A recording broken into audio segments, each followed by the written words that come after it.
दोस्तों आज मैं जिस मूवी को एक्सप्लेन करने जा रहा हूँ उसका नाम है द एलिफेंट विस्पर। तो मूवी शुरू होती है और हमें बताया जाता है कि तमिलनाडु और कर्नाटका के बॉर्डर के बीच एक मधुमलाई नाम की सेंचुरी है जहाँ दुनिया का सबसे पुराना एलिफेंट कैंप है जो कि पिछले 140 सालों से चलता आ रहा है। और इस जगह पर काडू नायक समाज के लोग रहते हैं जिसका मतलब है जंगल के राजा। और उन्हीं में से एक है बमन जो पुजारी और महावत दोनों है। उसके पूर्वज शुरू से ही जंगली जानवरों के साथ रहते आए हैं, इसलिए बमन को भी जानवरों से बहुत लगाव है। और यहाँ पर बमन के साथ वेली नाम की एक औरत भी रहती है। वेली के पति को बहुत सालों पहले एक बाघ ने मार दिया था। फिर उनके पास वन विभाग से एक फोन आता है और वन विभाग वाले बमन और वेली को एक हाथी का बच्चा देखभाल के लिए सौंप देते हैं। फिर हम देखते हैं कि उस हाथी के बच्चे की हालत बहुत ही ज्यादा खराब है। उसकी पूंछ को कुत्तों ने काट कर जख्मी कर दिया है और उसके घाव पर कीड़े पड़ चुके हैं। और उसकी माँ की बहुत समय पहले ही बिजली गिरने की वजह से मौत हो गई थी, जिसके बाद यह हाथी का बच्चा अपने झुंड से बिछड़ गया और ठीक से खाना ना मिलने की वजह से उसकी हालत और भी ज्यादा खराब हो गई है। फिर उसे बमन और वेली को सौंप कर वन विभाग वाले वहाँ से चले जाते हैं, जिसके बाद बमन उस हाथी के बच्चे का नाम रघु रखता है। शुरू में रघु का बचपन बहुत ही कठिनाइयों में गुजरता है, पर बमन और वेली की देखभाल की वजह से उसकी जान बच जाती है। और अब देखते ही देखते 3 साल गुजर जाते हैं और अब रघु बड़ा हो चुका है और वो इनके परिवार का हिस्सा भी बन चुका है।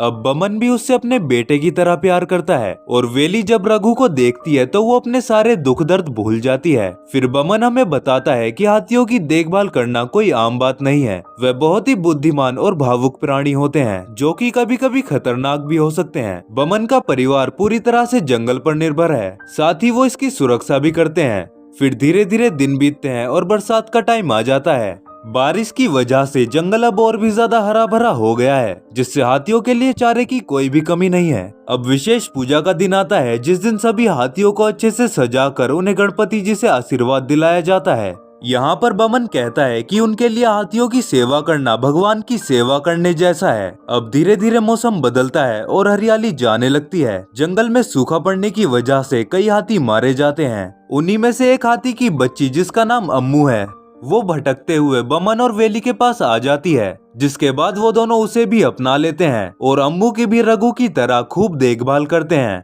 अब बमन और वेली के इतने वक्त तक साथ रहने की वजह से उनकी नजदीकियां और भी ज्यादा बढ़ गई थीं। फिर वो दोनों ही शादी के बंधन में बंध जाते हैं और अब उनकी जिंदगी और भी ज्यादा अच्छी हो जाती है। वो लोग हाथियों को दूध पिलाते, उनके लिए जंगल से चारा लाते और उन्हें खूब प्यार करते। पर एक दिन बमन को पता चलता है कि वन विभाग वाले रघु के बड़ा हो जाने की वजह से उसे किसी और को सौंपने वाले हैं। ये सुनकर वो दोनों बहुत ही परेशान हो जाते हैं, क्योंकि अब रघु उनके लिए एक हाथी नहीं था बल्कि उनके परिवार का ही एक हिस्सा था। रघु के जाने से वो दोनों कई दिनों तक ठीक से खाना भी नहीं खा पाते, क्योंकि एक रघु ही था जिसकी वजह से ये दोनों एक दूसरे के पास आए और वेली ने अपने अतीत को भुलाकर एक नई शुरुआत की। जिसके बाद वेली को गाँव में हाथियों की माँ कहा जाने लगा और वेली ही वो पहली महिला बनी जिसने अपना पूरा जीवन हाथियों की सेवा में समर्पित कर दिया। और बमन आज भी जब कभी रघु से मिलने जाता है तो वो उसे देखते ही दौड़ा चला आता है। इसी के साथ ये शॉर्ट फिल्म यहाँ पर खत्म हो जाती है।